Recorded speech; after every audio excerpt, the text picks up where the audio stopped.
Saying number 93. Amir al-Momineen, peace be upon him, said, "In the name of Allah, the Beneficent, the Merciful.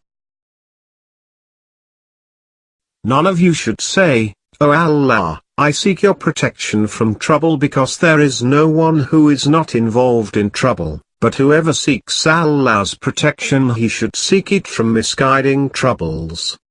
Because Allah, the Glorified, says, 'And know you that your wealth and your children are a temptation.' And its meaning is that he tries people with wealth and progeny in order to distinguish one who is displeased with his livelihood from the one who is happy with what he has been given. Even though Allah, the Glorified, knows them more than they know themselves, yet he does so to let them perform actions with which they earn reward or punishment. Because some of them like to have male children, and dislike to have female children, and some like to amass wealth, and dislike adversity,